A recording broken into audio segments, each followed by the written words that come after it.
if we collect this type of data, we can use Mohr circles. Who remembers Mohr circles from mechanics? I see a few hands. You should all remember that, I think.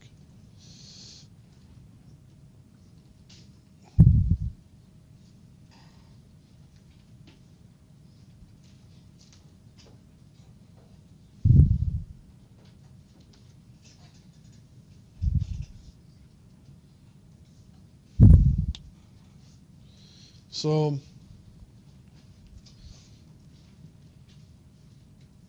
if we have a body under stress, right, we cut that body along a plane. So that's our body. Now remember, we can define any plane with a normal vector. And that, if the body's under stress, then there's some traction vector associated with that plane, right?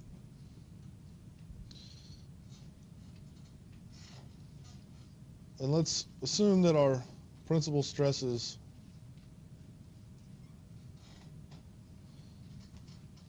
are a set of axes drawn like this. So we know the principal stresses. Now I've written this. I've used the term sigma to imply that this is an effective stress. Okay, try to be consistent. And when I write sigma, I mean effective stress. So it's the stress minus the pore pressure.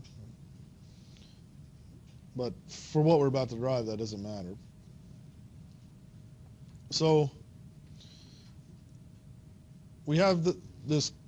You remember what the Cauchy stress equation is?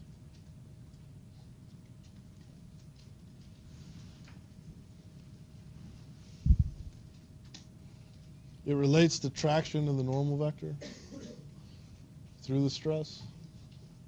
So when I write it down, you're going to know it.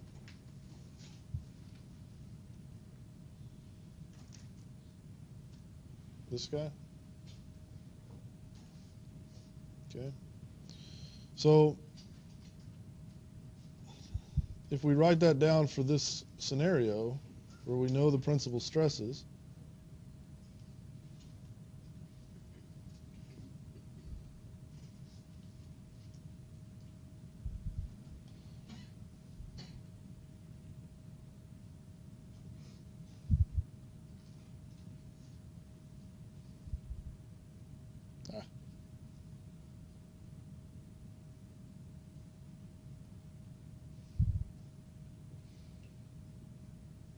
then we have that this is sigma 1 in 1, sigma 2 in 2, sigma 3 in 3. Okay.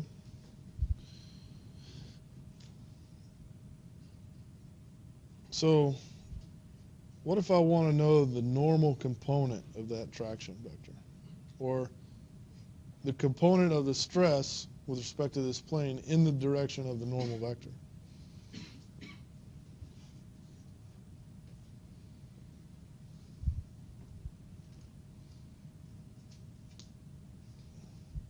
If I have a vector and I want to know its direction, if I have two vectors and I want to know one vector's direction with respect to the other,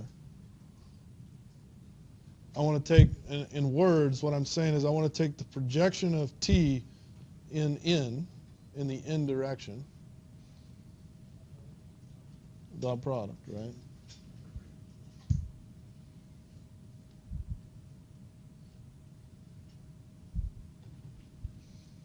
All right. So this is t, right? If I dot that into n, then I get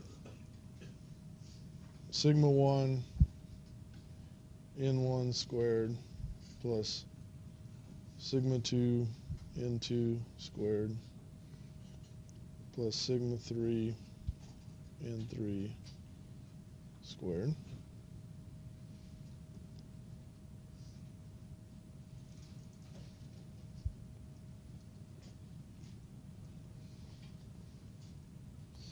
All right, so this is one equation that we're going to use later.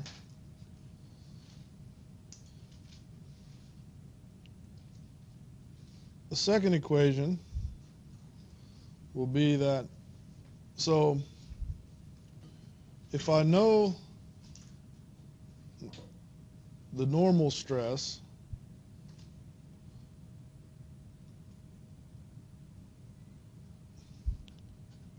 and I know the shear stress, and I square both of those, what does that add up to? So remember, the normal is the direction in, the normal is the stress in the direction of the normal, and the shear is the one along the plane.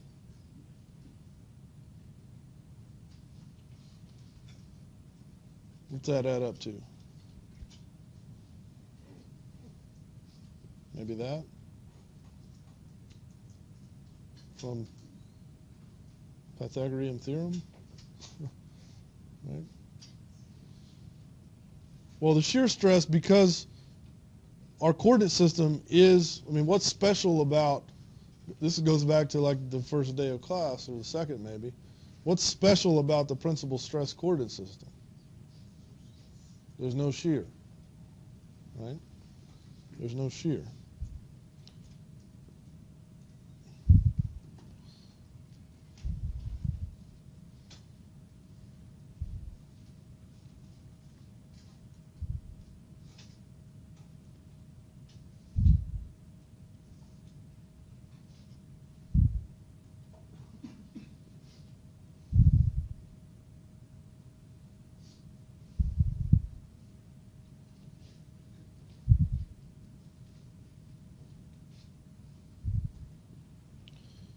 So this is the second equation. And then the third equation is just that we know that the magnitude of a unit vector is equal to 1. So then we can write this equation.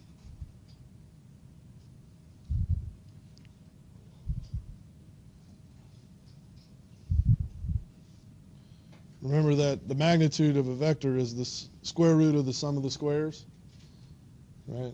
And then so I have the square root of the sum of the squares, and then I square both sides.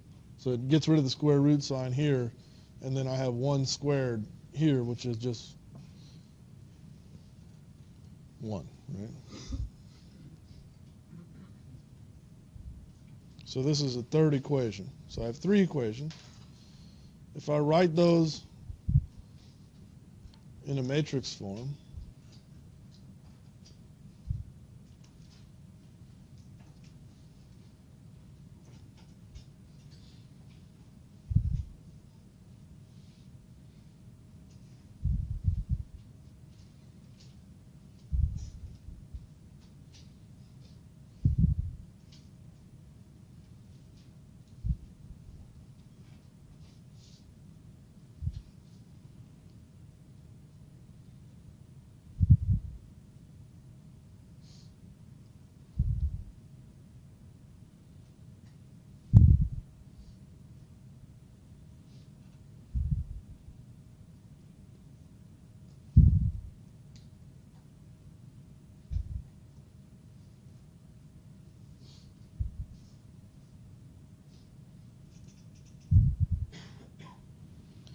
I have these 3 equations, okay? So this is equivalent to a matrix equation like AX equal to B. So what's the solution to this equation?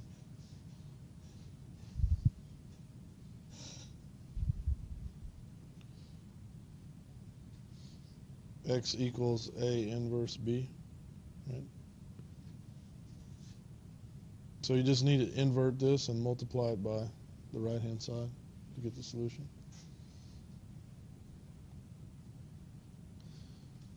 By the way, just as what's up?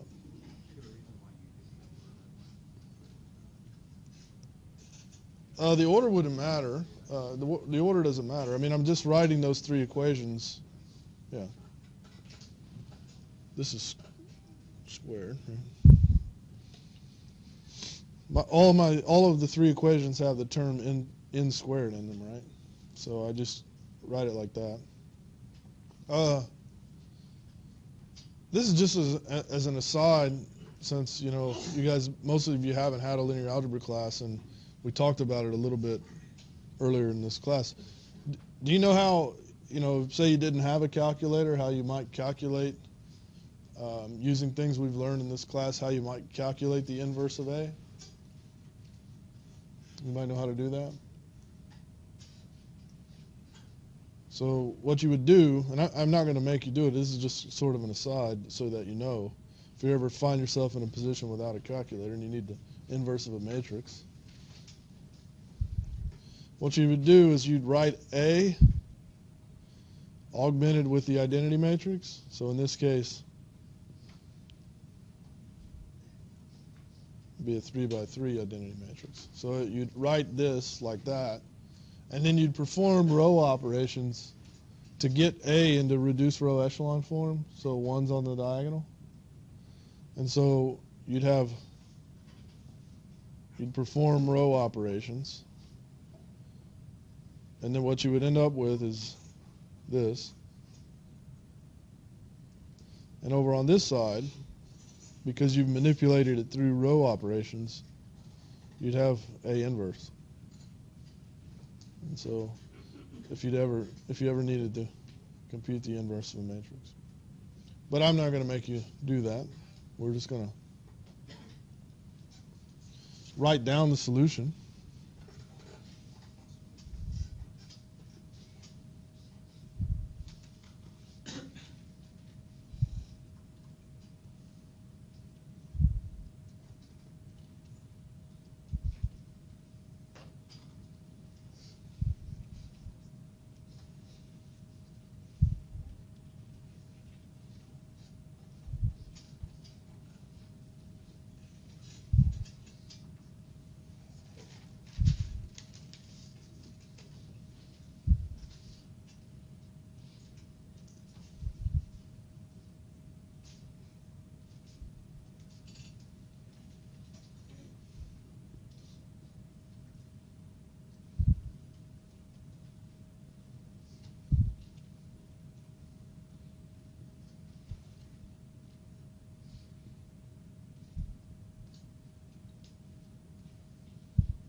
Now, if we look at the denominators of these guys, and knowing what we know about how we order the principal stresses from greatest to smallest, it turns out that we can infer that this equation will always be greater than or equal to 0, and this equation will always be less than or equal to 0, and this equation will always be greater than or equal to 0.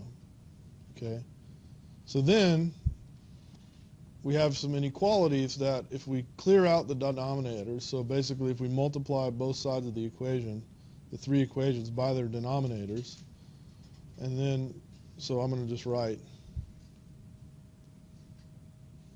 multiply by denominator and add this term,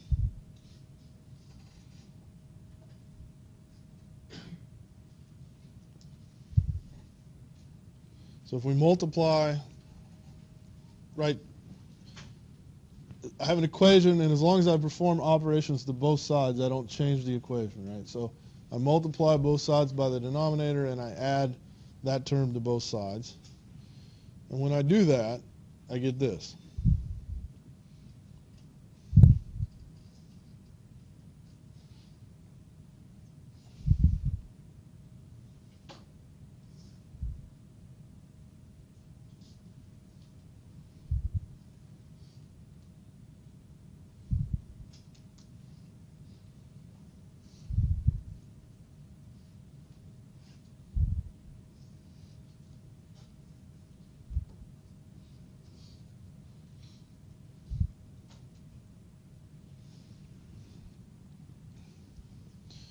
Now, what you might notice here, like, what if I took this term and I wrote x, and I said this term is y, and I said this term is r? Does that look like anything familiar?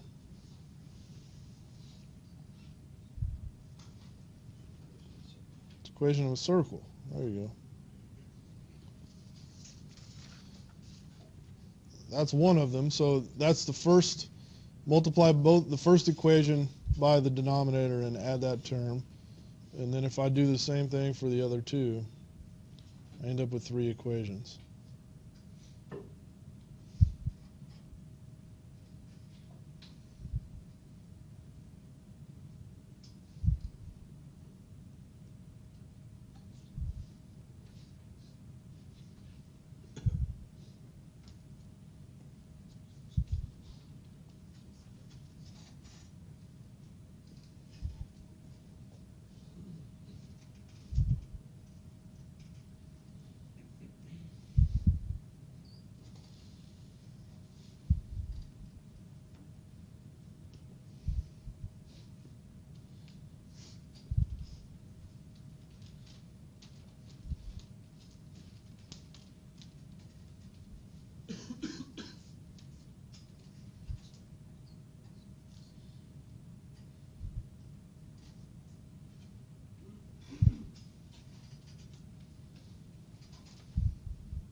All right.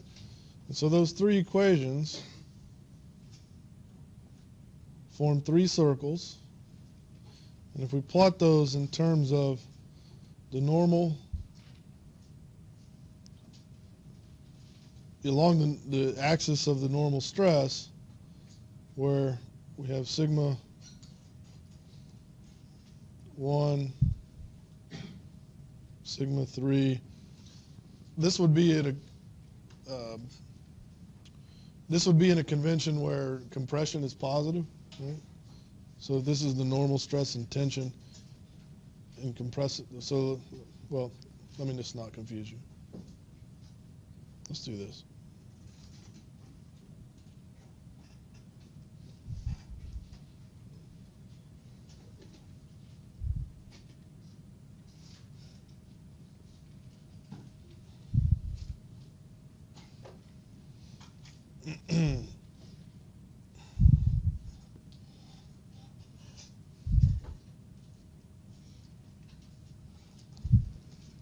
So you'd get 3 equations. This 1/2 sigma 1 minus sigma 3 is the maximum shear stress. And the state of stress, given those inequalities, no matter what, will always be in between in this region.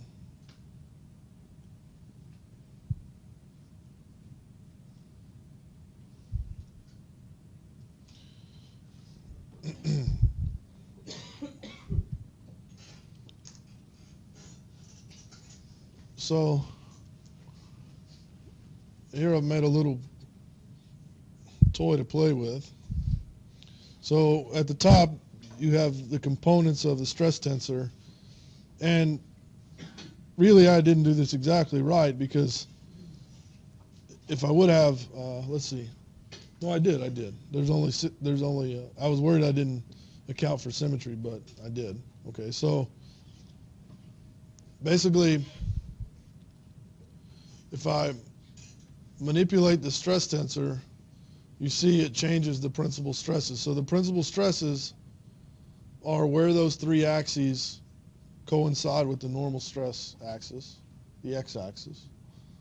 Right, those are the principal stresses. And you see that by modifying the stress tensor, I changed the shape of those circles. And so if this is a body that I have a plane cut through it, such that it defines the normal vector, which would then essentially define the axis, or define the coordinate system of my stress, then you see no matter where I move it, that little black dot represents the state of stress, and it's always in that gray shaded region. I can't get it to go outside, right?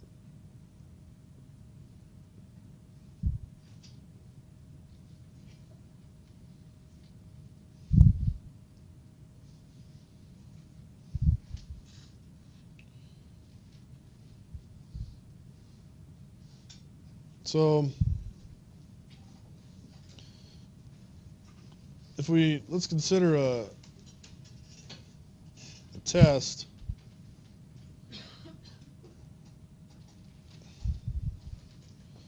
A uniaxial tension test. So we're gonna pull on this sample with stress y, so that our whole stress tensor just looks like this.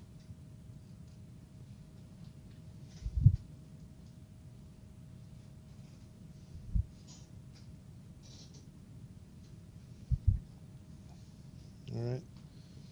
And then let's assume that originally we have a coordinate system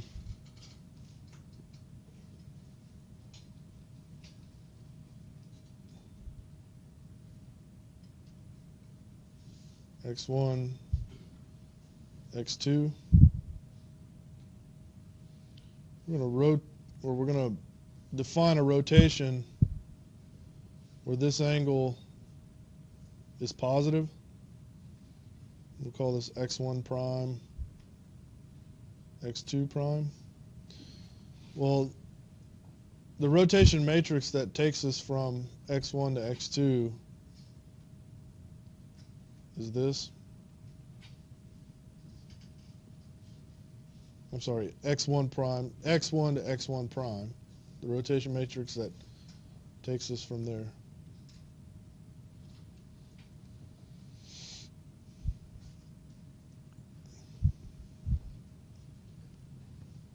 And we could derive that by just looking at the cosines and sines of these angles, like we did when we did the wellbore problem. Here it's even easier because it's just one angle, right?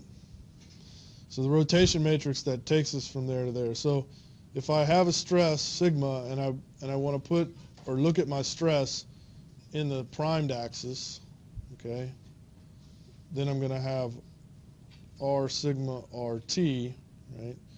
And so then if I did the calculations, I'd have that sigma 1 is equal to y cosine theta, and sigma prime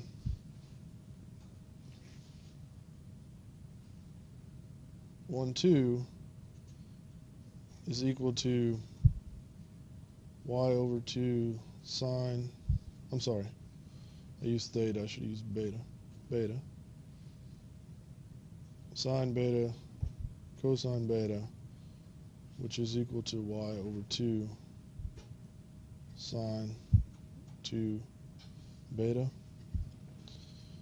Well, the sine, so this is going to be a maximum. Y over, if we look at all possible angles beta and we look for the maximum, it's going to have a maximum at 45 degrees. Okay? And so this is why a lot of times when you know, a lot of materials fail due to a maximum shear criterion, and the maximum shear occurs at a plane in this type of test at 45 degrees. So a lot of times when you do these types of tests, you'll see a failure plane that occurs at 45 degrees, and it's due to this idea.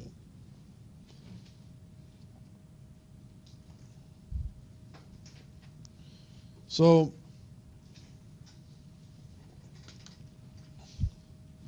if we look at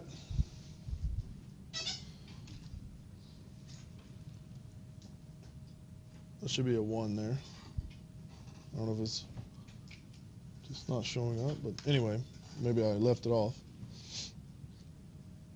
So if we look at the geometry of those circles in terms of only sigma 1 and sigma 3, we can write down so in other words,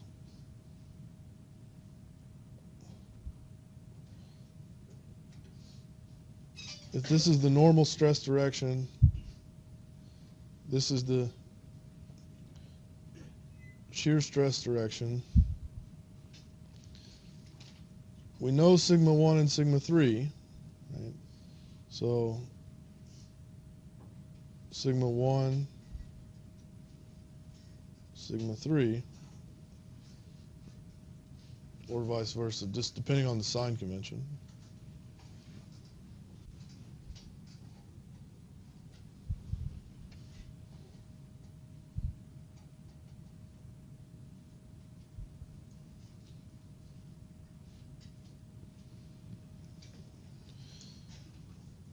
If we know sigma 1 and sigma 3, then just from geometry, we can determine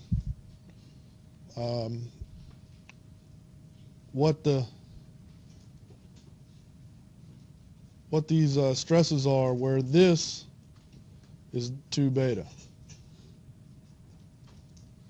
This angle is 2 beta.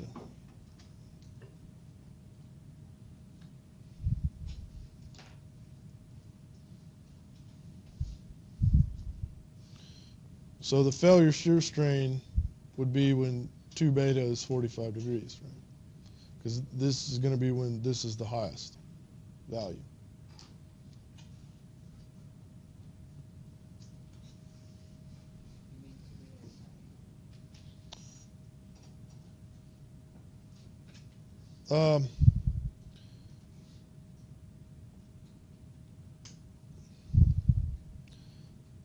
Okay, it's not, you have to wait till the next slide.